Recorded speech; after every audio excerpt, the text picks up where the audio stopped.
Recentemente, eu tenho que confessar a vocês que meu tempo é muito restrito, bastante. E a gente tem muito material para ler, para avaliar. As pessoas sempre perguntam qual o título da sua palestra. Eu pergunto, eu nunca ponho título na palestra. E como é que você prepara, então, os temas? Eu não preparo os temas. Como assim? Normalmente, os temas caem no meu colo. Porque o que a gente normalmente faz é divulgar pesquisas da atualidade que fundamentem teses espíritas. Como é que funciona? Alguém fez uma pesquisa interessante, nós achamos que fundamenta uma tese espírita, e a gente fala da pesquisa e fala de qual tese espírita ela fundamenta. Então, é o nosso hábito. Então, eu não vou fazer uma palestra sobre a caridade. Não, teve uma pesquisa sobre a caridade que virou uma palestra. Teve uma pesquisa sobre um assunto que virou uma palestra. Então, normalmente é assim. Então, ler determinados livros, para mim, vai fazendo uma fila. Vocês têm ideia do volume de material científico que está sendo produzido na atualidade? Então, a gente se manter em dia com o que está sendo produzido em termos científicos dá muito trabalho. Então, eu tenho muitos livros. Aí você tem os livros mediúnicos. Aí disse, gente, eu tenho esse material, quando dá chance, tem uma folguinha, aí eu vou acrescentando. Aí disse, por quê? Você tem preconceito? E disse, não, é que tem muita gente falando sobre o assunto e divulgando.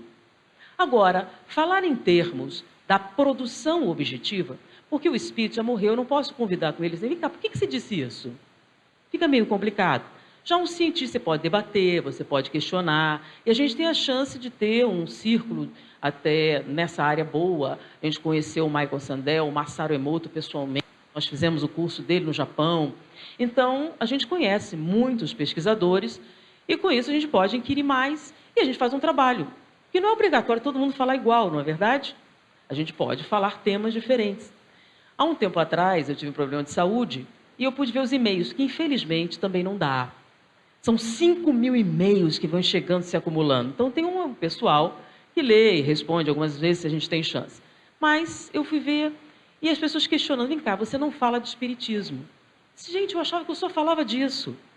Eu tinha essa ilusão que eu falava de espiritismo, mas algumas pessoas questionaram. Eu perguntei, o que seria falar de espiritismo? Falar de Jesus e Kardec. Aí disse, mas então, só para não ter problemas, salve Jesus e Kardec, tá? Passando essa fase, várias pessoas falam do assunto com bastante propriedade. A gente escolheu falar um tema diferente. Por que você fez isso? Alguns divulgaram, meus pais eram oradores espíritas. E eles militavam na região, no interior de São Paulo, aqui em Minas também. E eles faziam palestra e eles vieram antes de mim, que eu reencarnei através deles. Então, como eles faziam palestra, meu pai era o mais velho, o patriarca, você sabe, tinha aquela coisa de respeito. Ele escolhia o tema primeiro. Ele gostava de falar de filosofia, ele abordava isso. Minha mãe gostava muito de falar do evangelho, ela falava isso. Para não repetir os temas, eu ficava com o que sobrava, que era ciência. E, de alguma maneira, a gente foi se especializando, ou uma área de interesse. E o interesse cresceu, a gente aborda dessa maneira. Mas, para encurtar a história, eu tive umas férias e eu peguei alguns livros para ler. E os livros do Filomeno, dos últimos, da transição planetária. Confesso, eu não tinha lido ainda, eu li em janeiro. E eu peguei os 3 de uma vez para ler. E, normalmente, eu perguntava, do que trata o livro? Para a pessoa, você já leu? Como é que é o livro? Não, ele trata sobre catástrofes. Catástrofe, como assim? Maremoto, terremoto, essas coisas. Então, o livro trata de terremotos e catástrofes. De tsunami, essas coisas. Ok. Então, todo mundo que eu perguntava dizia, não, o livro trata disso. Eu disse, bom, ele vai falar sobre catástrofe. Aí o outro livro, não, o outro ele fala dos extraterrestres. Os extraterrestres estão vindo para a Terra para fazer uma mudança. Bom, então, o primeiro tratava de catástrofe, o segundo de extraterrestres. Beleza. E o último livro, não, ele fala sobre as transformações que os extraterrestres, junto com os desastres, vão fazer. Bacana. E eu estou esperando uma oportunidade para ver as catástrofes dos extraterrestres e a revolução. E no final das contas, a pessoa falava que era esse o tema. E aí eu fui ler os livros, aproveitei uma tacada e li os 3. No primeiro, estou esperando a catástrofe. Cadê a catástrofe? E tinha um tsunami, tinha um pessoal trabalhando lá, mas o tema não era a catástrofe. Ele não falava de catástrofe.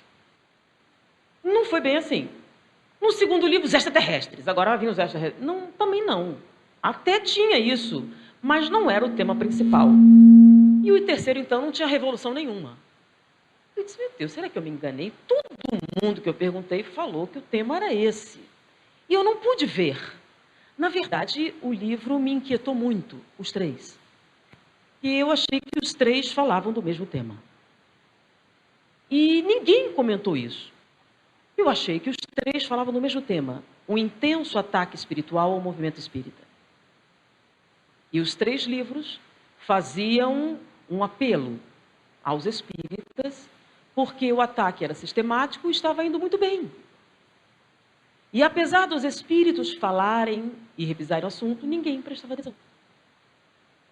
E eu fiquei um pouco impressionada, porque aí eu fui perguntar de novo qual era o tema do livro. E todo mundo respondia a mesma coisa. E para mim o tema foi outro.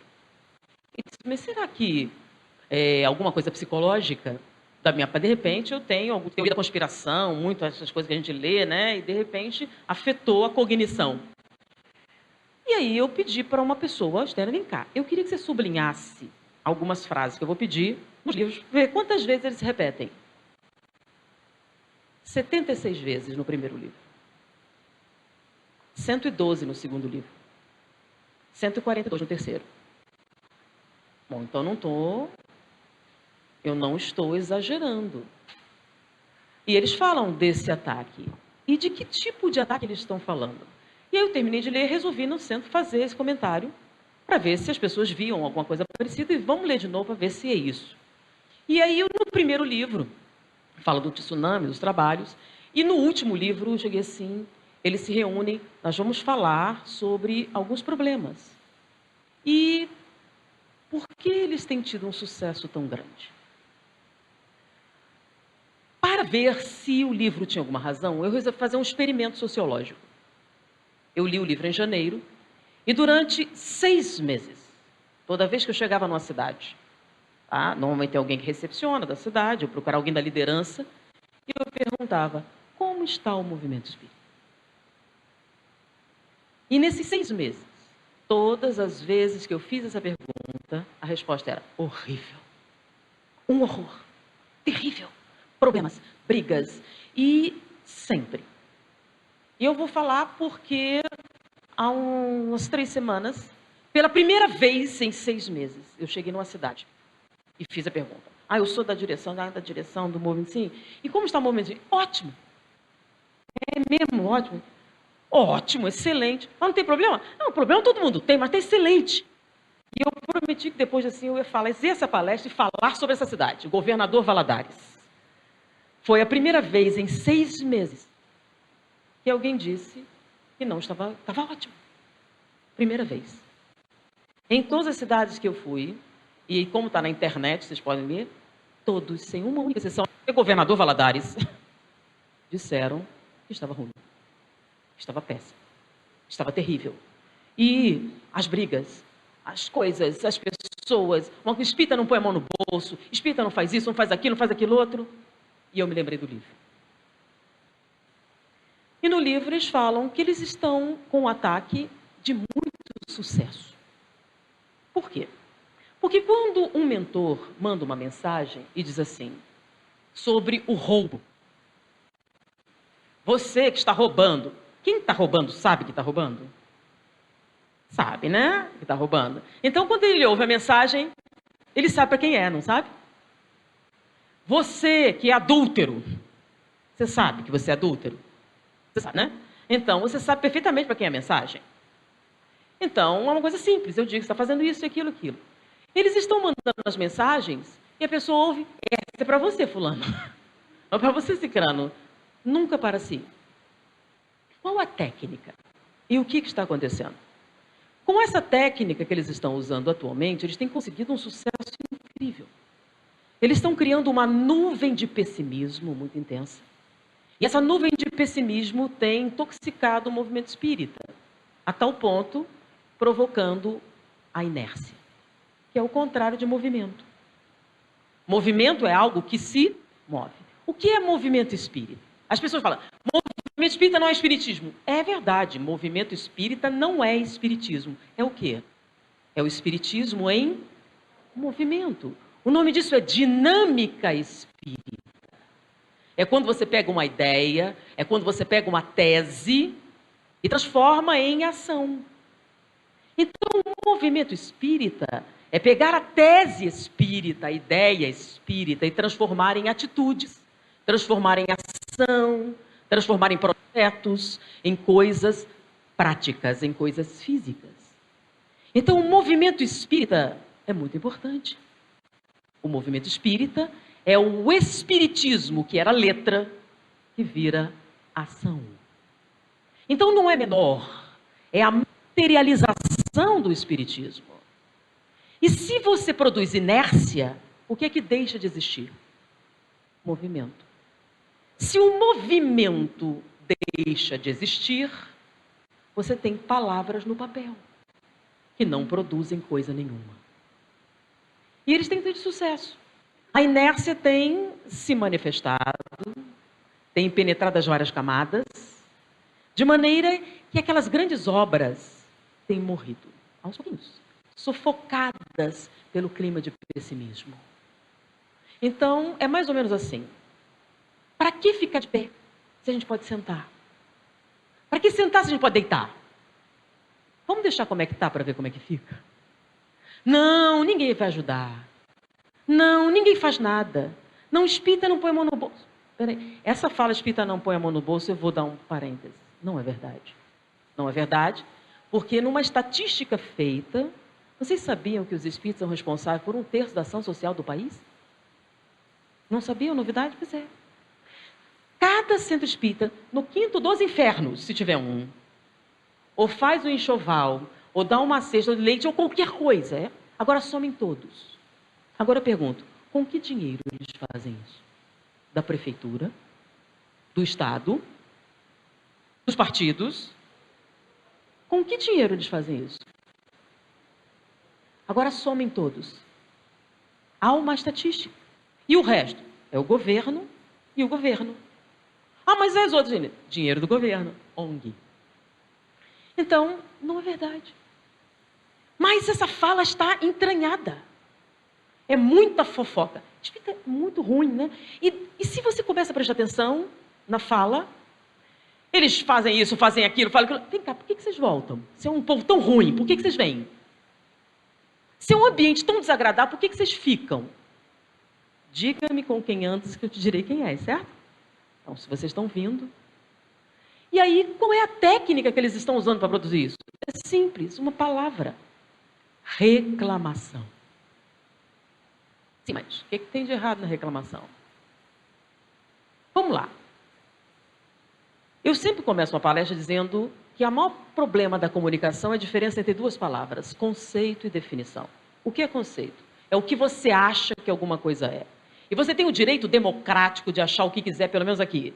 Achar o que você quiser. Mas definir é um pouco diferente.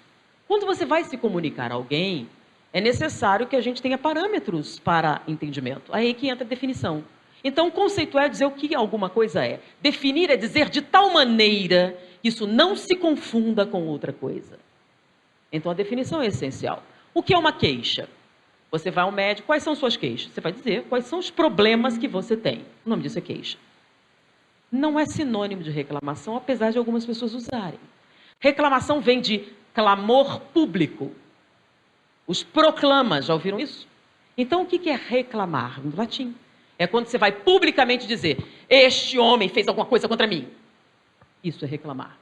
Então, quando você tem uma queixa, que é uma coisa pessoal, e você conversa com alguém, agora, quando você faz um clamor público, o nome disso é reclamação. Alguém fez esse? Sabe o que ele fez? Você sabe o que ela fez? Você sabe o que ele fez? E aí você conta para todo mundo. Para quê? Aí as pessoas justificam. Não, eu só estou constatando os fatos. Tem certeza? Não, eu só... O que tem de mais? É esse o problema. Os espíritos falam, mas o que tem de errado? Eu só estou constatando os fatos. Sim, mas quando você fala e repete, e repete, e repete, você cria o quê? Um clima. Se todos fizerem isso, o clima vai ficando mais denso. E é tão ruim o clima que você não tem ânimo de fazer mais nada. E está dando certo, muito certo. Que todo mundo tem uma reclamação, né? Todo mundo tem uma reclamação. Não, todos têm queixas. Reclamação é quando você faz isso um motivo público. Porque você tem um problema com alguém, tudo bem, você vai nesse alguém e vem cá, o que você tem contra mim? Qual é o seu problema comigo? E você tem problema com ele. Mas quando eu pego isso e levo para todo mundo, deixou de ser um problema meu e dele. Vai ser um problema de quem? Mas a pergunta, o que vocês têm a ver com isso? Não é uma pergunta válida? Mas no momento em que você colabora para a construção desse clima, você está produzindo a inércia, que é a diminuição do movimento. Não, vamos não, o povo vai reclamar muito. Aí você faz um evento grande como esse, vocês têm ideia das dificuldades que envolvem? Você começa a reclamar, a cadeira é ruim, a comida é ruim, o café estava frio, fulano falou, fulano aconteceu, foi uma droga. Quer dizer, vocês reuniram centenas de pessoas e no final o resultado foi horrível. Por quê? Porque todo mundo reclamou. Muito. Foi um clamor grande. Isso tem se repetido em tudo. Então nada fica bom. É tudo sempre ruim. E isso cria o quê? Por que eu vou entrar nisso? Imagina alguém de fora. Você fala assim, sente espírito. Ah, tem muito problema, o povo reclama muito, o povo fala mal, o povo é fofoqueiro, o povo é isso, o povo é aquilo. Nem vou entrar. E é a sua casa. E você fala sistematicamente. Aí eu faço a pergunta para você que está reclamando, por que você volta? Se é tão ruim assim. Por quê? Porque você está no clima. Você está atendendo a uma convocação do mundo espiritual. O objetivo, destruir o movimento. Mas ele vai acabar? Não, a inércia. Para destruir o movimento é só ninguém fazer mais nada. Não façam nada. Porque não adianta, olha a fala, não adianta, não muda, não faz. A crise, olha a crise. Todo mundo fala da crise, que horror. Ninguém pensa, olha que oportunidade incrível para fazer a caridade. Olha que momento excepcional para mostrar quanto você vale como pessoa. Olha o momento incrível de você produzir otimismo, bem-estar. Não. E aí eu pergunto, às vezes, em algumas palestras, o mundo está muito pior. Vocês têm certeza? Terrível. Vocês têm certeza? Olha só como está isso. Espera aí, no Livro dos Espíritos não tem uma lei chamada Lei do Progresso? E o que é que diz lá? Que nós estamos sempre o quê? Não na opinião de vocês, certo? Na opinião de vocês está muito pior. A violência está aumentando. A violência está aumentando? Tem certeza que a violência está aumentando? Que em 1920 era melhor?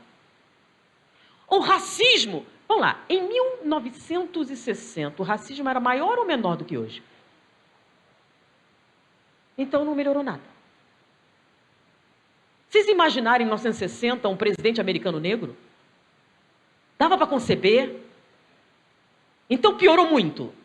A situação da mulher está cada vez pior. Está cada vez pior? Tem certeza? O número de assassinatos aumentou? Vocês têm ideia se aumentou? O que acontece é que agora vocês têm acesso, as vítimas têm voz. Antes elas não tinham. Não tinham nenhuma voz, agora elas têm. E vocês podem reagir para mudar as coisas. Mas não, já está terrível, não fazer nada. Por quê? Porque não dá para fazer. Porque não é possível, é a inércia.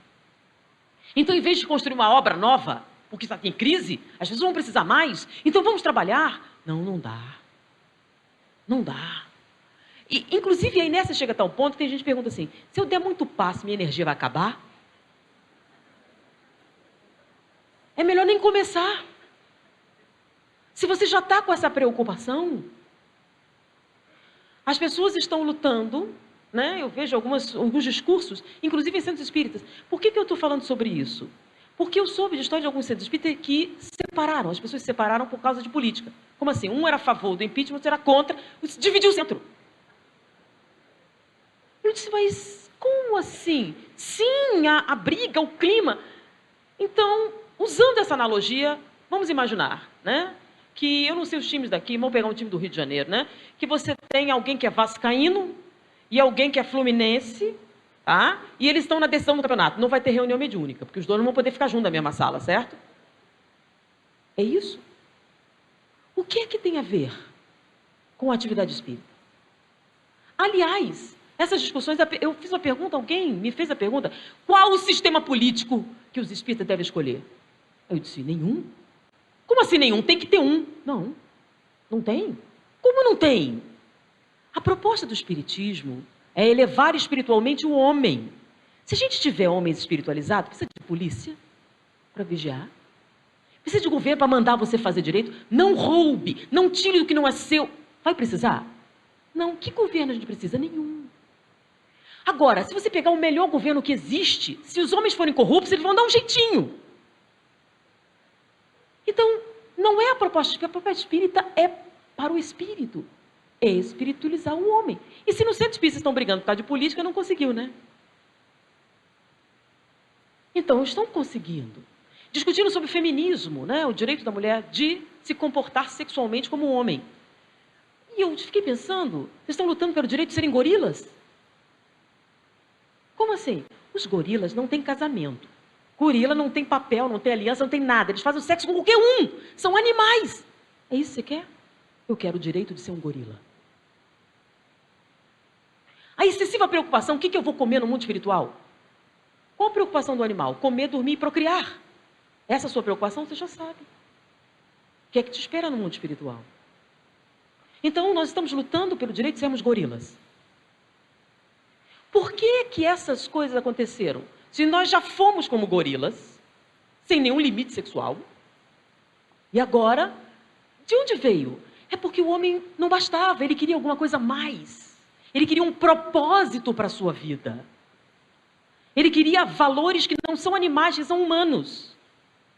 E essas propostas são lealdade, fidelidade, honra. E agora a gente luta pelo direito de ser animal. E traz essas lutas para o movimento espírita. Né? Para que o casamento? Por que não se comportar como um gorila? Eles não têm casamento. Não, não tem, não precisa. Não é essa a necessidade. E a reclamação sistemática sobre todos os sentidos. Não faz o suficiente, não produz o suficiente, é ruim a mesma, é ruim tudo. Aí a pergunta é, não são obrigados, são? Vocês podem mudar de religião? Não serão mortos por isso. As pessoas comparam, né, as religiões. Umas não dão para comparar, né? Não dá para você falar do cristianismo sem falar de Jesus, dá? Não dá para falar de budismo sem falar de Buda. É ou não é? Então pensem bem. Cristãos mataram, verdade? Crucificaram, queimaram, fizeram muita coisa. Jesus mandou fazer isso?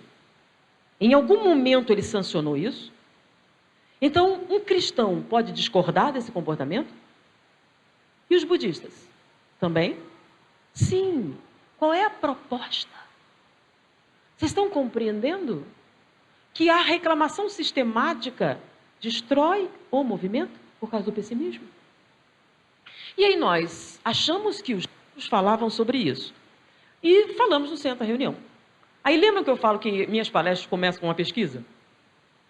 Naquela ocasião, eu recebi um material. Normalmente as pessoas já mandam para mim direto, né? Alguns antes da publicação.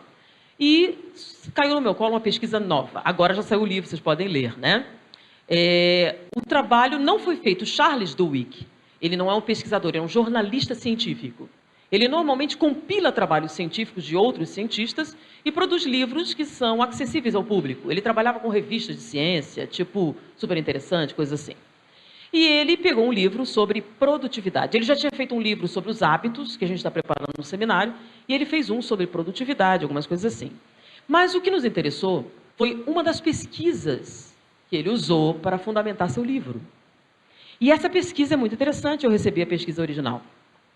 É uma pesquisa que já tem algum tempo, mas ela não foi publicada porque a fala dela era muito controversa. Mas, finalmente, saiu a público. Como o Charles Duhigg falou, eles vão até publicar o material original. O que eles estavam estudando? Eles queriam estudar as diferenças cerebrais entre um fracassado e uma pessoa de sucesso. Já identificaram como ia pegar mal essa pesquisa? Os politicamente, quem é o fracassado? Quem é o de sucesso?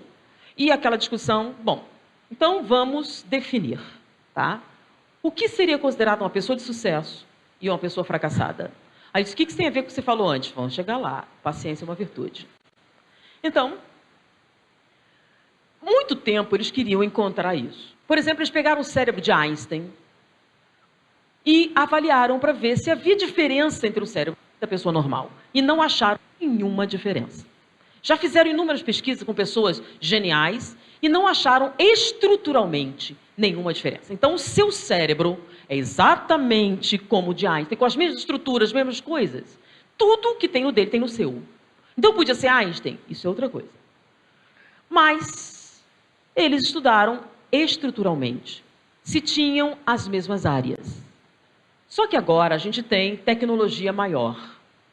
Agora, eles resolveram analisar o cérebro em funcionamento. E agora a gente pode analisar sem matar a pessoa. Então, o que seria então uma pessoa de sucesso? É uma pessoa que atingiu todos os seus sonhos, ou mais ainda. Que tipo de sonho? Se é a carreira, atingiu o máximo. Se era afetivo, foi o máximo. O que você acha que era o que você sempre sonhou ter? Conseguiu? Conseguir mais do que imaginava. Então, você, se atingiu todas as suas metas, os seus sonhos, é considerado o quê? Uma pessoa de sucesso. Então, não é especificamente dinheiro. Alguns é dinheiro, outros é conhecimento, outros é uma família, outros, então, serve para dona de casa, serve para cientista, serve para artista, qualquer um. Se você atingiu tudo o que você sonhou, tudo o que você quis e muito mais ainda, você é uma pessoa de sucesso. E o que seria um fracasso? Você não conseguiu nada do que você pensou para você. Não atingiu nenhum dos seus sonhos. Não conseguiu sucesso em nada que você se propôs. Ou seja, não consegui nessa vida nada do que eu queria. Não interessa o que era. Ficou claro aí? Então, não estou falando da Gisele Bündchen, não. Estou falando de o que você considera as suas metas. Bom, e se você estiver mentindo? Dá para analisar no cérebro, tá bom? E se você atingiu, você está feliz, senão você não está. Isso é fácil de ver. E eles resolveram verificar quais as diferenças cerebrais entre a pessoa de sucesso e a pessoa fracassada. E começaram a pesquisa. E os resultados foram surpreendentes. As diferenças eram enormes. Como assim? Basicamente, eles encontraram nas pessoas de sucesso uma atividade cerebral no lobo frontal muito acima da pessoa comum. Quanto acima? De 20% a 30% a mais do que a pessoa normal. E 80% a mais do que o fracassado. Vamos raciocinar bem direitinho para ficar bem claro isso, tá? A pessoa fracassada tem atividade no lobo frontal? Tem. Se ela não tem lesão cerebral, se não tem retardo, tem essa atividade cerebral. Porque é lá onde você raciocina, é onde você pensa, onde você resolve problemas. Todas as pessoas têm a área e ela funciona. Então, a pessoa fracassada também tem essa área, ela também funciona, ele também raciocina, pensa, faz tudo que o ser humano faz. Só que a atividade que ela tem nessa área tem uma diferença de 50% na pessoa comum. Ou seja, a pessoa comum, que não é fracassada, em termo, não foi todos os seus sonhos, mas também, ela tem 50% a mais de atividade no lobo frontal. E a pessoa de sucesso, 80%. É muita diferença. 80% a mais de atividade no lobo frontal. Bom, mas a que se atribui essa diferença? Qual é a causa dessa diferença? E depois de vários estudos, eles chegaram a uma conclusão. A conclusão é a maneira com que você aborda um problema. Essa é a diferença. Como assim? Olha só, quando eu li o material espiritual, essa pesquisa não estava disponível. Foi depois. Então, a que você atribui essa diferença? A maneira com que você observa um problema. Então, vamos a um problema. Tá? Você tem uma atividade essencial no centro. Tá? E distribui leite para as crianças. Quantas pessoas aqui distribuem leite para crianças? Levanta o braço. Um monte de centros espíritas faz isso, né? Então, você chegou e o leite está derramado. O que é que você faz? A pessoa fracassada faz o seguinte: quem derramou esse leite? Quando ele foi derramado? Quem são os culpados? Como isso aconteceu? E ele vai fazer uma prospecção profunda para descobrir exatamente o que aconteceu com esse leite. É mais ou menos como CSI. Quem são os suspeitos? Quais são as provas? Tem testemunha? Quem foi? Quem é o culpado do leite derramado? Se você vai fazer essas perguntas, que área do cérebro você vai consultar para responder a todas as questões? Quando foi, quem fez, quem viu, quem não viu, como aconteceu? Onde fica isso? Está no presente, no passado ou no futuro? No passado, certo? Onde fica o nosso passado? Na memória, certo? Então, você vê a cena e ela já aconteceu. E ela fica arquivada onde? Se você quiser saber o que aconteceu, você vai aonde? Fecha os olhos e traz a lembrança, né? Você lembra aquele final de semana em Búzios? Aí o que você faz? Você fala, peraí, eu lembro. Para onde você está indo? Para o passado, certo? E onde ele fica no cérebro? Na memória. A memória fica no hipocampo. Então, você vai concentrar a sua atividade elétrica cerebral onde? No hipocampo, para consultar a memória, que você quer saber o que aconteceu. Você quer saber quem derramou o leite. Aí você revê a cena do crime. Aí você pensa, quem era o responsável? Quem deveria estar aqui naquela hora? Aí você vai atrás das testemunhas. Você sabe quem estava aqui? Você sabe? Você viu? Consulta a memória de todo mundo se junta para reconstituir a cena do crime. Não é assim? E aí onde está a sua atividade? No passado. Vocês vão rever essa cena quantas vezes? Centenas de vezes, até você achar quem? O culpado. Então você vai ver de novo. Você sabe o que aconteceu? O leite, alguém derramou esse leite. O leite derramou, estava uma tragédia, estava imundo aquilo, uma coisa. Você sabe o que aconteceu? O leite derramou. E eu vou contar para 200 pessoas que são as minhas testemunhas. E eu conto para todo mundo. E todo mundo vê a cena, aquele horrível. E aí vocês aumentam intensamente sua atividade onde? Na memória. E para você acessar a memória, você fecha seus olhos, né? Relaxa. Porque se você estiver fazendo coisa, fica difícil de ver, né? Fecha os olhos e veja a tragédia. O horror, o sofrimento. E aí, cada vez que você revê a cena, vive o sofrimento outra vez. E repete ele centenas de vezes. E divide com centenas de pessoas. Está lá a sua atividade cerebral. Vamos ver a diferença. A pessoa de sucesso chega e encontra aquela cena dantesca. O leite derramado, tudo errado, é uma tristeza horrível. E ele pergunta, oh meu Deus, o leite derramou. Como vamos resolver esse problema? Precisamos de leite para as crianças? Deixa eu pensar, onde é que eu arrumo mais leite? Quem pode me ajudar nesse momento? Deixa eu ligar, gente, você tem leite em casa? Você não pode trazer um litro? Se todo mundo trouxer um litro, a gente consegue. Quantas pessoas têm leite em casa? O que eu posso fazer? Vem cá, você pode me ajudar? Como é que a gente resolve esse problema do leite? E ele vai se virar para quê? Peraí, você vai se virar, você tem um leite na mão? Não. Então esse leite está no presente, no passado ou no futuro? O futuro, né? Então você vai construir um cenário na sua mente em que o leite já exista. O nome disso é criatividade, você quer resolver o problema, certo? Onde fica o futuro no cérebro? No lobo frontal. Não tem futuro na memória, a memória tem o passado. Então você vai concentrar a sua atividade elétrica cerebral onde? No futuro. Onde fica o futuro? No lobo frontal. Então, você vai ligar para alguém. Você tem leite, você tem leite. Você podia ligar para outras pessoas para a gente ver leite. A gente precisa resolver o problema de produzir leite.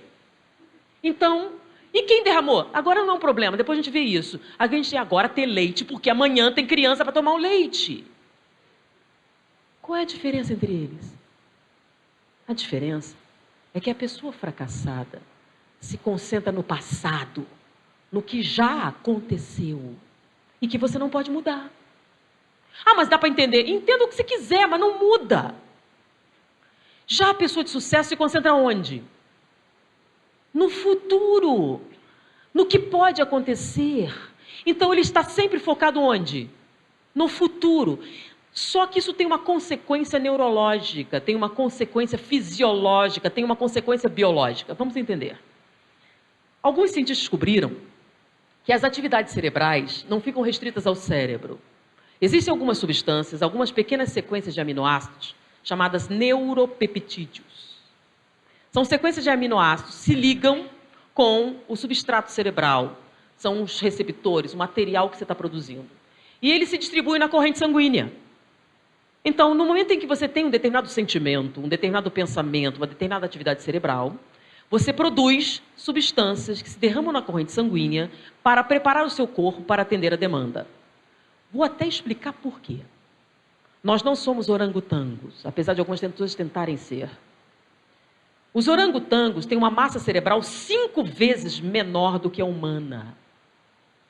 Sendo que os humanos têm 16 bilhões de neurônios extras somente no córtex. Então nós somos 86 bilhões de neurônios contra 36 milhões deles. É muita diferença. E essa atividade é muito intensa. Para vocês terem uma ideia, se você tiver uma dieta de 2.000 calorias, 1/4, 25% é só para atender o cérebro. Compreenderam? Sendo que o cérebro é apenas 8% da massa corporal. Então vocês estão entendendo que um volume muito pequeno de massa consome uma grande quantidade de recursos. E quanto maior a demanda que você fizer, maior quantidade de calorias você precisa. Sendo que os neurônios mais especializados, os mais preparados, os mais nobres ficam no neocórtex e basicamente no lobo frontal. É onde está o futuro, que é uma capacidade exclusivamente dos seres humanos. É o que nos dá esse monte de coisa que a gente já... Por quê? É a capacidade de nos projetarmos no futuro. Criar um ambiente que ainda não existiu dentro da sua mente. Vocês têm ideia da complexidade disso? Vocês têm ideia da demanda energética para fazer isso? Uma pessoa de sucesso tem uma intensa atividade no lobo frontal. E quando isso acontece, ele libera na corrente sanguínea, através do hipotálamo, uma quantidade de neuropeptídeos, que fazem o quê? Aceleram o metabolismo. Aumentam a filtragem do fígado, do rim, para limpar o sangue, porque precisa de clareza. Eles aumentam a produção aeróbica, por quê? Você precisa de glicose disponível para agir. Por quê? Porque o futuro não existiu, o futuro é uma preparação. Então, seus músculos se preparam para o futuro. Seu corpo se prepara para o futuro, seu metabolismo se prepara para o futuro, todo o seu corpo fica preparado para a ação, que é o oposto da inércia. É o oposto total. Então, quanto maior sua atividade no lobo frontal, maior sua atividade metabólica. Então, você melhora a sua filtragem, limpa o seu sangue, aumenta a oferta de nutrientes, você facilita o metabolismo para se preparar. Então, com isso, você aumenta a sua atividade muscular, você está em estado de alerta, então sua acuidade mental, você fornece tudo para o cérebro poder trabalhar.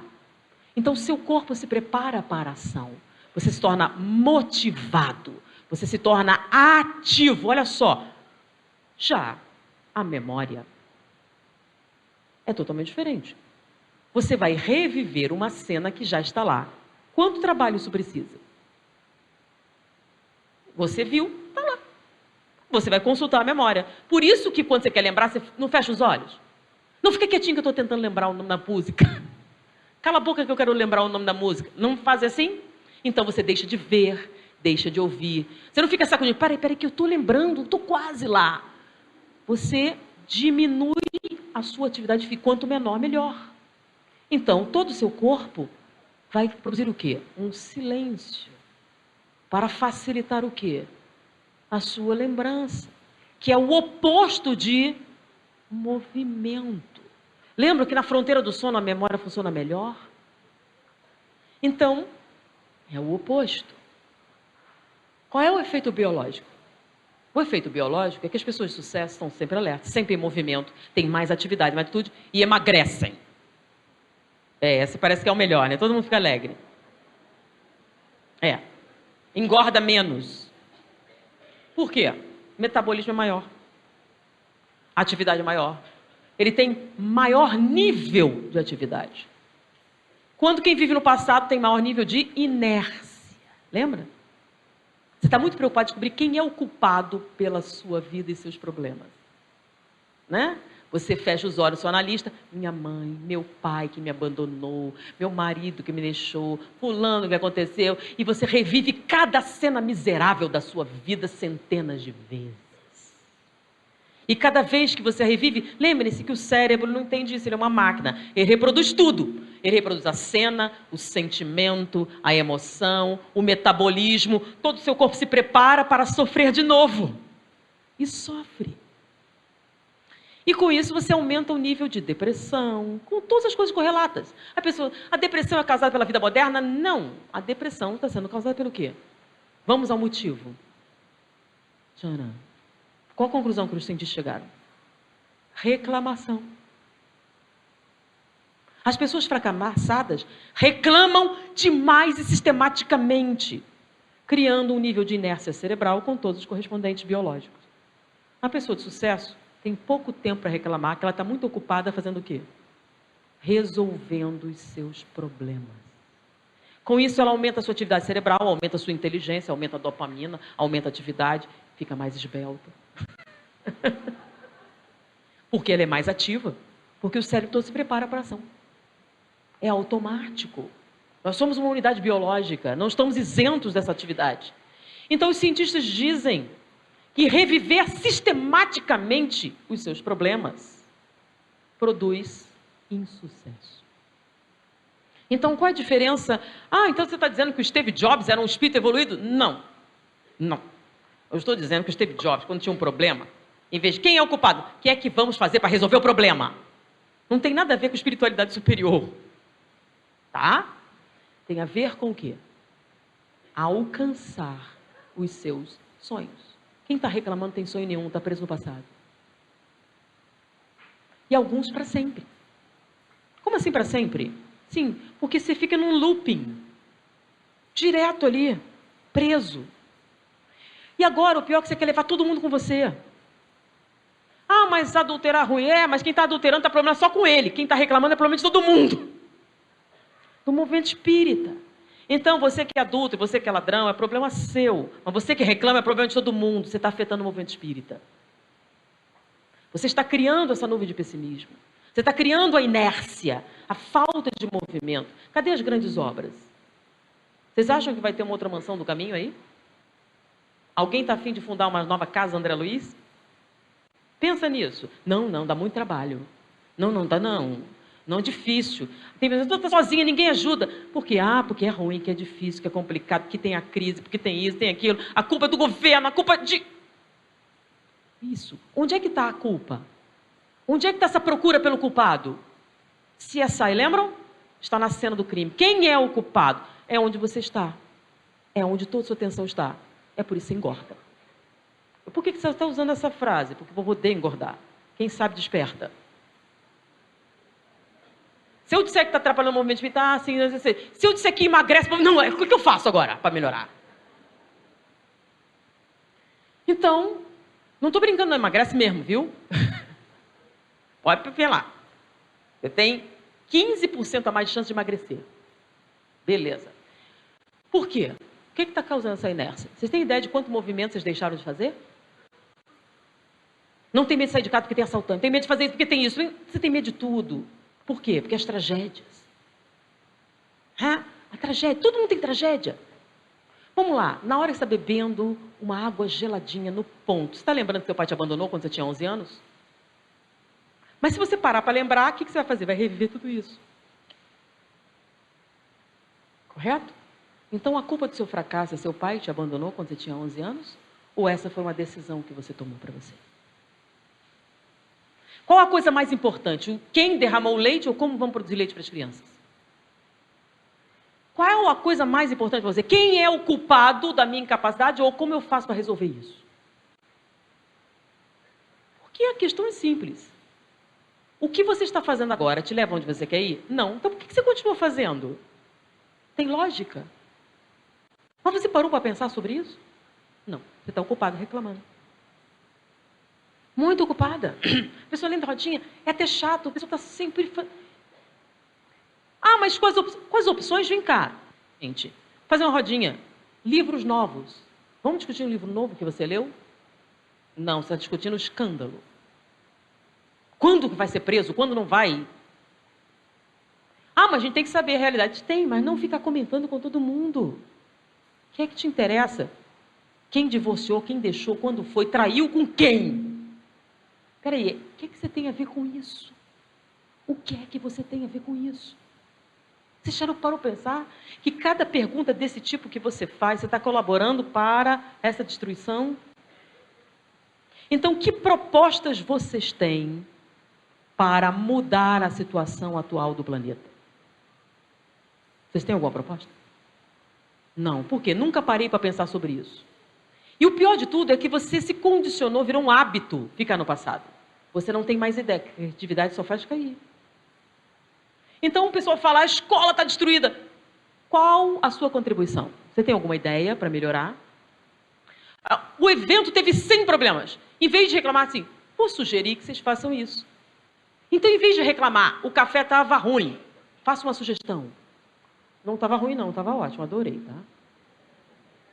É só figura de linguagem. Que sugestão você tem para melhorar? O que é que você tem para contribuir? Ah, mas eu não sou desse centro espírita. E daí? Olha, vocês vão fazer um evento, a cadeira está dura, a gente vai mandar aqui 50 almofadinhas para vocês usarem. Então, se vocês não estiverem fazendo nada, faz uma almofadinha e manda. Não acho que eles vão achar ruim. Colabore. Use o lobo frontal. Você vai emagrecer. Melhor que a Herbalife. Aumenta a sua atividade frontal. Então a pessoa diz assim, meu casamento miserável, minha mulher... Vem cá, filho, vamos sair, vamos fazer alguma coisa, vamos ver uma pet teatro. Assim, você já comeu lagosta? Não, bora fazer. Mas eu não sei fazer lagosta, a gente aprende, tem o YouTube. Olha só que beleza. E na hora que ele estiver fazendo lagosta, com uma coisa muito complicada, ele vai pensar na mulher que traiu? Não, você já ajudou. E se ajudou também, que você está emagrecendo. E você começa a mudar o estado das coisas. E vocês têm uma ideia que os espíritos estão falando sobre isso? Quando foi que o livro saiu? E o pessoal só fala mal. Espírito, não interessa o que nós podemos fazer para melhorar isso. Eu não quero saber. Eu quero saber, você tem uma sugestão? O culpado não interessa, você tem alguma sugestão? Mas não interessa, você tem alguma sugestão? Ou você vai deixar seu cérebro atrofiar e ficar gorda? E vamos lá, que quando essa pesquisa saiu, Charles Duhigg, que escreveu o livro Produtividade, ele tinha um pastor que já tinha lido o livro do Hábito e tinha feito uma campanha na sua igreja. Agora, como esse material é recente, eu não sei se é no Kansas ou no Arkansas, né? Mas tudo é Ansas. E ele, falando sobre hábitos, como fazer os hábitos, a formação dos hábitos, e se eu for falar sobre isso, vai virar um seminário. E a gente não tem tanto tempo, eu vou abrir para perguntas. Ele fez uma campanha. O que significa hábitos? Então, deixa eu falar um outro trabalho científico interessante. Tá? E isso tem a ver com André Luiz, tá? Pela psicografia de Francisco Cândido Xavier. No livro No Mundo Maior, a Casa Mental, Usina do Pensamento. Então lá, o mentor espiritual, analisando o cérebro... Aí eu não me lembro disso, é que normalmente vocês pulam esse livro, que ele é muito difícil, né? Pula. E é um dos livros mais revolucionários. Porque tem pesquisas agora que estão comprovando as teses que o livro apresentou. Lembram? Na década de... antes da Segunda Guerra, lembram? Ah, mas o livro saiu depois. Sim, mas foi escrito antes. Os acontecimentos foram antes. Então, ele descreve o cérebro. E o mentor diz o seguinte, o nosso passado está arquivado nos gânglios basais. O nosso presente está no lobo frontal. Mas o nosso futuro está no pré-frontal. E ele descreve os acontecimentos. E olha só o que ele diz. Os nossos pensamentos se derramam pela corrente sanguínea e atingem os... Aí o pessoal achava que isso era espiritual. Não, é físico. É biológico. Não é espiritual, não é metafísico, abstrato, concreto. Seus sentimentos atingem o seu rim, seu fígado, seu baço, todas as suas células. Então, se derrama pelo corpo. E ele estava descrevendo, o povo achava que era uma coisa abstrata, não concreta. E ele descreve, e ali, ele está dizendo uma pesquisa que foi em 2007, 7, que fala sobre a formação dos hábitos. Que o cérebro, para economizar espaço, quando você repete uma atitude 5 vezes, o cérebro entende que é alguma coisa muito importante e arquiva nos gânglios basais. E você passa a fazer isso automaticamente. Como assim? Se você tivesse que pensar para tudo que você faz, você ia gastar muito. Lembra da energia que gasta o lobo frontal? Já pensou? Se você usasse ele para fazer tudo, não teria comida suficiente no mundo para te atender. Então, para economizar tempo, eles pegam coisas repetidas e jogam para os gânglios basais. Por exemplo, dirigir. Você pensa que está dirigindo? Lembra quando você aprendeu a dirigir? Né? Quem não sabe, é mais ou menos assim, né? Você aperta a embreagem, bota a primeira. Vai soltando devagarzinho, aperta o acelerador, o carro vai andando. Aí você aperta a embreagem de novo, passa a segunda. E aí o carro ganha mais velocidade, você aperta o acelerador e solta devagar a embreagem para o carro não morrer, né? Aí você aperta... Aprenderam? Não? Não, aí você vai repetir isso na autoescola, né? Várias vezes. Aí no final de um determinado tempo, você recebe um papelzinho, a carteira de habilitação, lembra? É um documento que diz que você está habilitado a dirigir. Aí você pega esse documento novinho em folha, cheirando a tinta, pega o seu carro novo, vai passear com a namorada e uns amigos, né? Aí entra todo mundo no carro e você vai passear. Daqui a pouco seu amigo fala qualquer coisa, cala a boca que eu estou dirigindo, agora aperta a embreagem. Não esquece de olhar no retrovisor, nem vai. E você faz isso durante um tempo. 10 anos depois, sua namorada e sua esposa, em vez de amigos, você tem 3 crianças atrás. E você está dirigindo, o menino começa a fazer uma coisa, cala a boca, menino, não sei o que, está falando, daqui a pouco você freou. Você pensou alguma coisa? Não. E o pior é que não foi só você que freou, o passageiro também freia, né? Você nem tem pedal e você freia também. Freia ou não freia? Você freia até atrás, você freia. Por que você freou, meu filho, não tem pedal? Reflexo. Você é automático, tua maneira que você não pensa nada para frear. Agora, se fosse 10 anos atrás... O que eu faço? Ai, meu Deus, o que eu faço? Bateu. Agora virou um reflexo. E eles notaram o seguinte: no que vira um reflexo, se é uma coisa boa como dirigir, beleza, mas se for um vício, você tem um problema. Então, por exemplo, roer as unhas, né? Você tem esse vício e decidiu que você tem um casamento para ir e que você quer as unhas bonitas, né? E você sozinho decide parar de roer as unhas. Alguém obrigou você? Não. Você decidiu sozinha. Sozinha. É um mau hábito, eu quero largar, eu quero uma unhas bonitas para o casamento. Beleza. Você decidiu. Você está totalmente decidida a fazer isso. Você tem esse direito? Tem, é democracia. Então, você decidiu e beleza. Não vou roer as unhas. Aí começa a novela. Ai, meu Deus, será que ele vai ficar com ela? Pois, não faço mais essas coisas. Não. Aí você distraiu, tem um negócio para te contar. Conta, o que é? Peraí, não faço mais essas coisas. É falta de caráter? Ah, é porque você é fraca das ideias. Ou não tem força de vontade. E aí começa epípetos. E a pessoa começa a ficar até com a autoestima baixa, né? Não é, filha. É o seguinte, toda vez que você larga de pensar, o automatismo assume. E pode. Se você pensar, enquanto você estiver pensando sobre isso, você não faz. Mas distraiu. Então, para largar, eu tenho que pensar o tempo todo. Tem, mas cansa, né? Lembra que gasta muita energia? Toda vez que você cansa, você volta. Isso é um hábito. Então, você tem que fazer novos hábitos. Lembram? O problema é que para formar um hábito, você gasta X de energia. Para desfazer, são 10X. Então, é melhor não começar. Largar é mais difícil. Então, leva um tempo maior para você desfazer. Você tem que desfazer o que fez e criar novo, para substituir aquele. Tá? Isso dá um certo trabalho. Então, o Charles Duhigg explicou isso, pessoal. Então, os gânglios basais. Então, olha como André Luiz falou. O passado está onde? Nos gânglios basais, que é justamente onde eles colocaram o quê? Nossos vícios. Nossos automatismos. As coisas que a gente repete há muito tempo. O nosso presente, que é a decisão que você toma, está onde? No lobo frontal. Então, sua decisão está aqui. Quando você toma a decisão, ela funciona. Mas essa tem que ser uma decisão firme. Sim, mas a gente distrai. Aí distrai, o passado assume.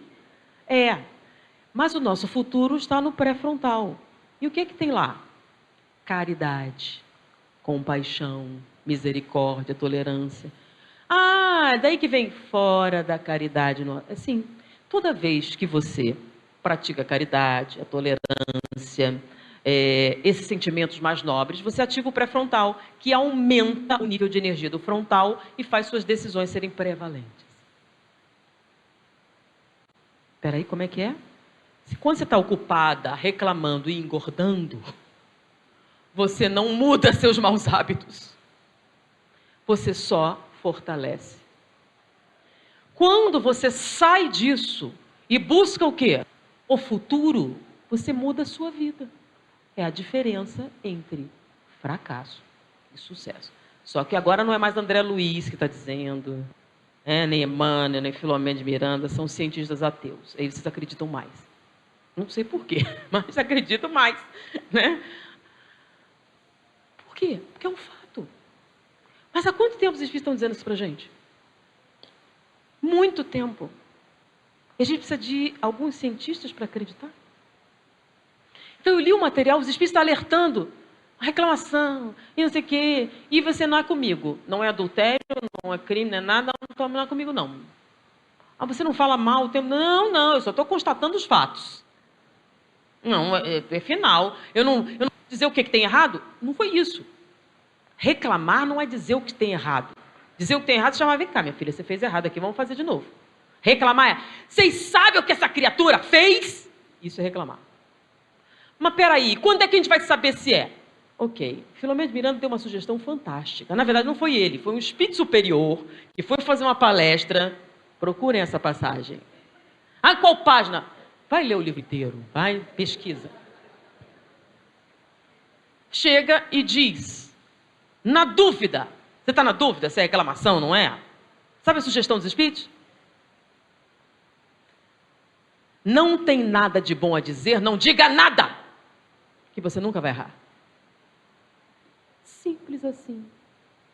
Querem alguma coisa mais simples do que essa? Não tem nada de bom a dizer, não diga nada. Pronto. Você não vai ter nenhum risco de errar. E com esta pequena coisa você emagrece.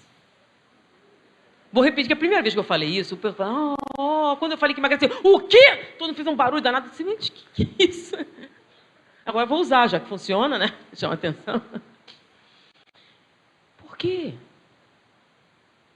São hábitos. E a gente tem feito o quê? A gente admira as pessoas de sucesso. Qual é a diferença dela de nós? Elas têm os mesmos problemas afetivos, financeiros, familiares, os mesmos problemas que você tem, exatamente iguais, traição, tudo que você tem, eles têm. Qual a diferença? É como eles olham para o problema. Você quando olha, quem é o culpado? Ele quando olha, o que eu posso fazer para sair dessa? Se você muda a região do cérebro, onde você localiza a sua atividade cerebral, você muda a sua vida inteira. E isso é um fato. Então, foi publicado o material, acho que já está disponível em português, tá? Mas eu vou falar o que aconteceu com aquela igreja. Ele tinha lido sobre os hábitos, achou bacana. Essa palestra que eu fiz, ele fez também, tá? Um pastor protestante, falando dos hábitos, essas coisas, explicando. Não com o André Luiz, a gente tem uma vantagem enorme sobre ele, falando sobre isso. E aí, quando ele soube desse material, ele ficou impressionado, falou com Charles Duhigg, né, informações, e ele lançou na sua instituição uma campanha. Uma campanha chamada Por um Mundo Sem Reclamações. Beleza, muito bonita, que nem hashtag não sei o que lá, não serve para nada. Sim, mas essa campanha, ela teve uma assessoria científica de Charles Duhigg e do pessoal da pesquisa. Ele entrou em contato, vem cá, gostei muito, eu queria fazer uma coisa prática, usando esse material de vocês.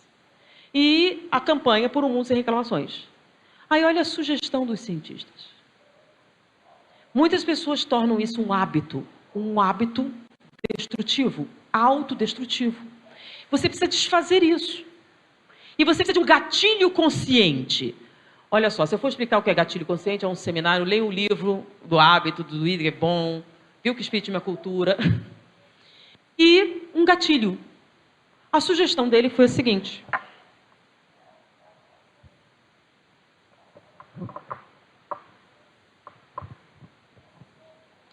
Eles fizeram pulseirinhas, tá? De silicone, antialérgico, por exemplo, pode dar problema, pode dar criancinha. E aí você coloca uma pulseirinha. Adere à campanha. Por um mundo sem reclamações. Eu participo. Aí você pega uma pulseirinha dessa, você compra. É $1, tá? Mas não precisa. Eu não tenho $1. Pega um elástico, meu filho, um barbante, o que você quiser. Aí você põe no braço. E faz o seguinte. Cada vez que você reclamar, troca a pulseira de braço. Para quê? Para você tomar consciência de quantas vezes você reclama e onde está a sua atividade cerebral. Porque se você... Qual é o primeiro passo para resolver um problema? Admitir que tem um. Ah, mas eu não reclamo tanto assim. Tem certeza? Quando a gente fez a campanha no centro, tem uma senhora que disse, nossa, eu troquei hoje 54 vezes. Eu não tinha ideia que eu era tão retrógrada. Aí ela virou, bebê, é por isso que eu sou gorda, né? Troca de braço. O objetivo da campanha é você ficar 21 dias sem reclamar ininterruptamente. Não é separado. Se você conseguir ficar 21 dias sem trocar a pulseira de braço, você forja novas atividades cerebrais.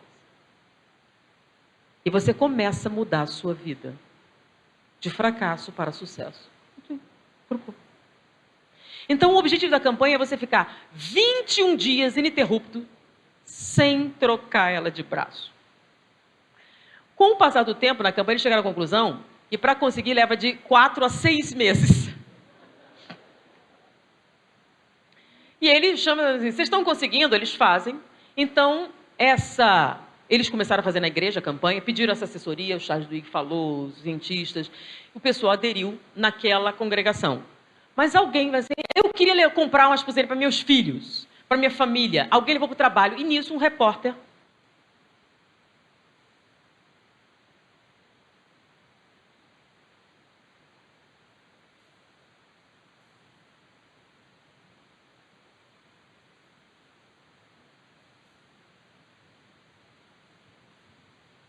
Alô? Um repórter ficou interessado e fez uma matéria. A matéria cresceu de proporções, eles começaram a produzir mais pulseirinha e atualmente a campanha, atualmente quando eu digo, tem mais uns 6 meses atrás, né? Tem 6 milhões de pessoas no mundo inteiro participando. E aí a Ana Maria Braga fez um programa falando sobre essa campanha, Por um Mundo Sem Reclamações. Então, você pode comprar uma pulseirinha do grupo, né? E aderir. Aí você coloca e começa. Cada vez que você reclamar, você troca. E vá se tornando consciente. E conscientemente decida mudar. Se você conseguir 21 dias, você muda onde você estaciona a sua atividade cerebral. Você sai do hipocampo e começa a aumentar a sua atividade no lobo frontal. Quais as consequências dessa mudança de hábito? Aumento da cognição. O que é isso? Sua atenção para com a realidade aumenta. Isso aumenta a sua capacidade de aprendizado, o seu coeficiente de inteligência. Você tem mais estabilidade emocional. Além de mais motivação, mais energia, mais movimento, seu sistema imunológico fica mais ativo, mais eficaz e emagrece.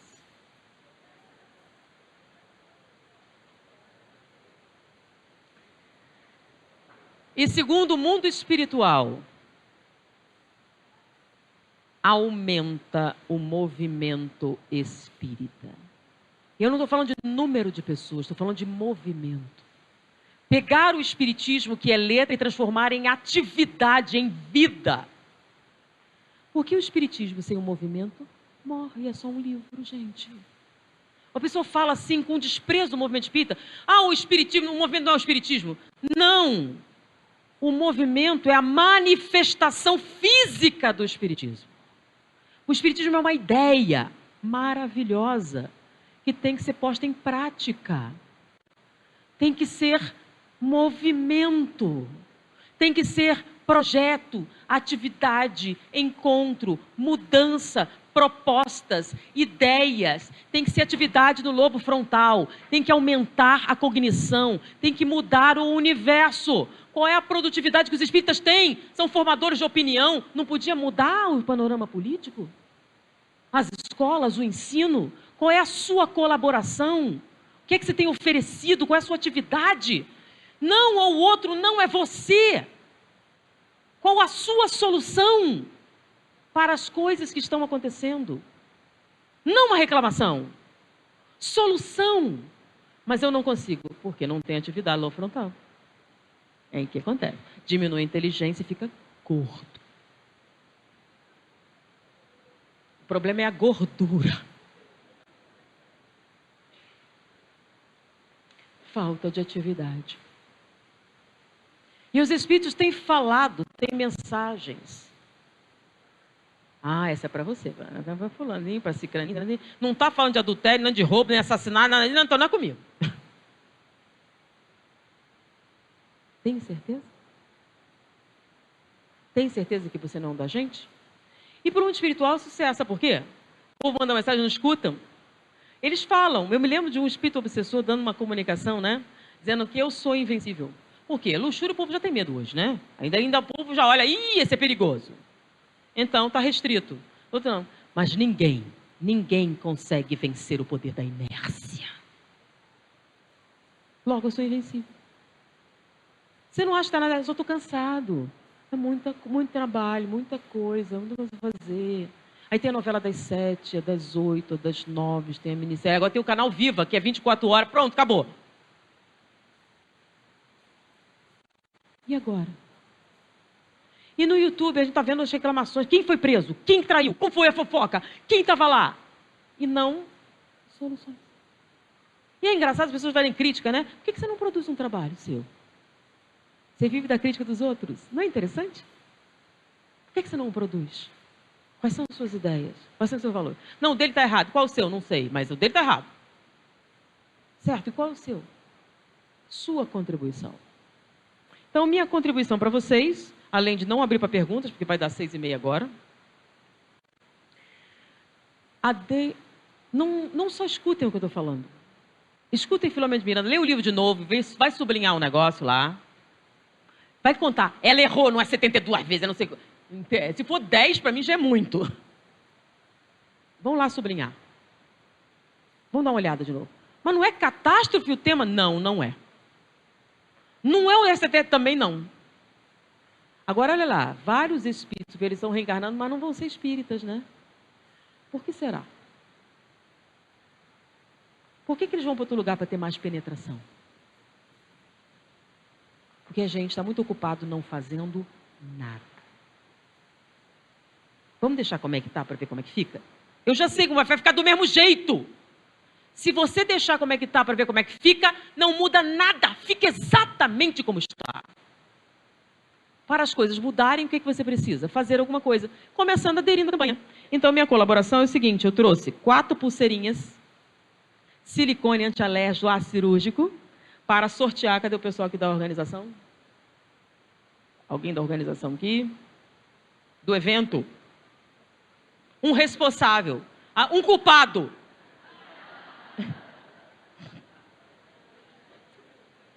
Vocês, quando se inscreveram, devem ter um número, tá? Eles vão ver. Então, tem aqui, eu não sei como eles vão sortear, problema deles. Depois, não reclamem. 4 pulseirinhas para sortear, para você aderir. Eu faço parte da campanha Por um Mundo Sem Reclamação. Foi um prazer estar com vocês. Muita paz.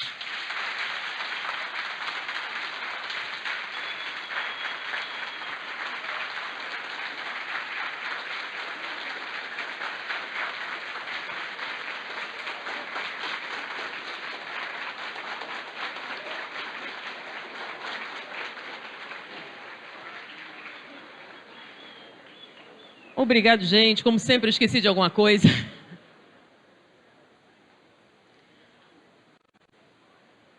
Nós estamos com um projeto chamado Portal Cultura Espírita. Tá? A ideia do projeto Não é um centro espírita, nem atividade espírita, que isso é papel do centro espírita, mas uma coisa chamada dinâmica. A ideia é a gente fazer cultura espírita. Então, o objetivo é a gente falar sobre recursos humanos, administração, sociologia, antropologia, física, química, biologia, medicina, sob uma ótica espírita. Como assim? A gente pega sociólogos importantes, assim, você é sociólogo. O que faz um sociólogo? Qual o papel do sociólogo? Ser espírita muda a sua visão da sociologia? Ou da química, ou da física, ou dos recursos humanos, da administração, de venda, de... Não interessa o quê. A ideia não é falar de espiritismo, é falar de realidade sobre uma ótica espírita. Como seria, respondendo perguntas, uma educação baseada em princípios espíritas? Então, a gente vai perguntar para um educador, para um especialista na área, tá? E aí, com isso, a gente tem uns CDs, esses daqui, de meta-hipnose. Não é palestra, não. É isso por quê? Esse CD é um material, tá? Muito útil. É um tratamento, não é palestra nem mensagem. São tratamentos de hipnose, tá? Para que serve? Para você botar no seu subconsciente algumas mensagens interessantes. Por exemplo, esse aqui, alívio da depressão. Tem lá, controle do peso. Eu vou emagrecer? Não. Como é que é? Não, como não vai emagrecer? Ele trata ansiedade, que se manifesta especificamente em algumas coisas. Por exemplo, então, se a sua ansiedade se manifesta em compulsão alimentar, ele ajuda você. Mas se você for mal educada, só um nutricionista mesmo para te ajudar. Tem lá controle da agressividade. Eu vou ficar mais calmo? Não. Então, para que serve? É o seguinte, tem pessoas que quando estão ansiosas ficam agressivas. Normalmente ela não é, mas quando vem aqui para frente ela começa a falar grosso, duro. Ela diz, nossa, é arrogante. Não, ela está nervosa, está com medo de vocês. E ela manifesta essa ansiedade nesse tipo. Então, ele ajuda. Então, todos os CDs são para tratar a ansiedade que se manifesta uma coisa. Por exemplo, criatividade, faça os problemas. Eu vou ficar mais criativo, vou pintar? Não. Então, serve para quê? É o seguinte, você estuda para a prova, aí você fica nervosa e esquece tudo. Você teve um problema de memória? Não, a ansiedade bloqueou sua criatividade. Então, o CD ajuda você a controlar a ansiedade. Então, tem lá, controle da dor. Serve para quem quebrou a perna? Não. Serve para dor de origem psicogênica. Tem gente que fica nervosa, ataca a coluna. Tem gente que fica nervosa, tem dor de cabeça. Tensão de origem psicogênica provocando dor. Saúde. Tem gente que fica nervosa, começa a atacar a rinite, a sinusite, a alergia, a diabetes. É o quê? Estava ótimo. Ficou nervosa, descontrolou. Então, auto-recuperação da saúde. Quando o problema é psicogênico. Então, não serve se você tem uma doença, catapora, sarampo, nada. Serve para processos imunes de origem psicogênica. Então, tem para parar de fumar. Tem alívio da dependência química. Cocaína, heroína, não. Ué, dependência química? Não. Se você tem dependência, tem que fazer uma desintoxicação. Isso para processos psicológicos. Entendeu? Então, você está viciado no remédio. Se eu não tomar esse remédio, eu vou ter uma doença.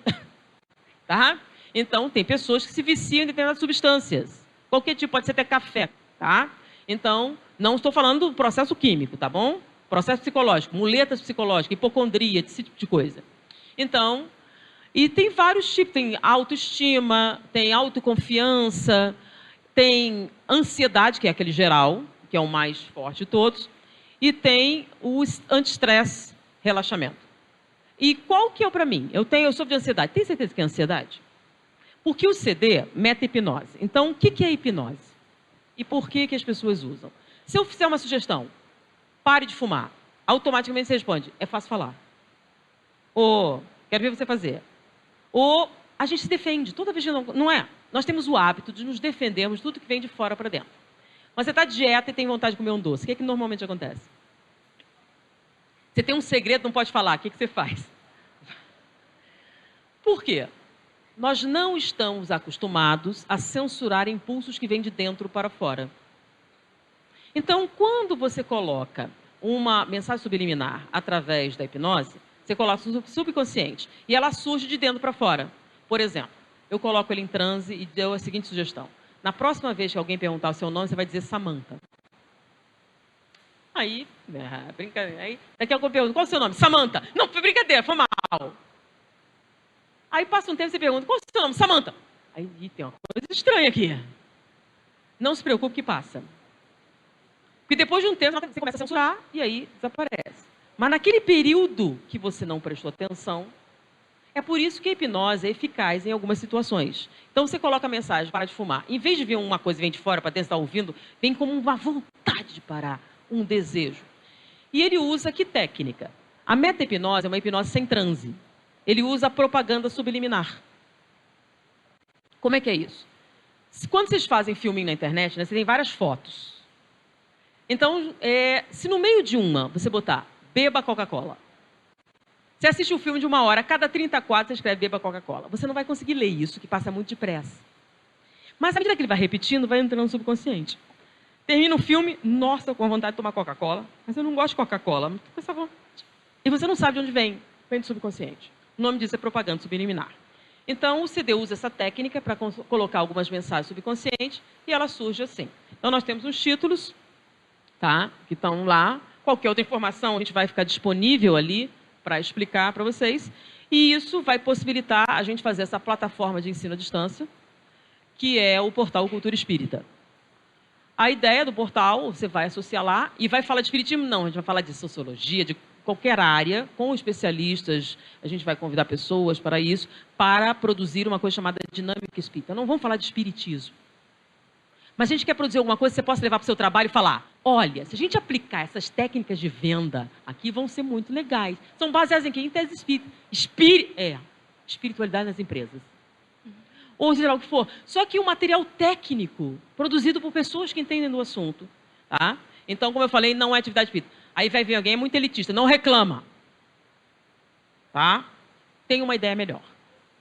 Foi um prazer estar com vocês. Então, gente, muita paz.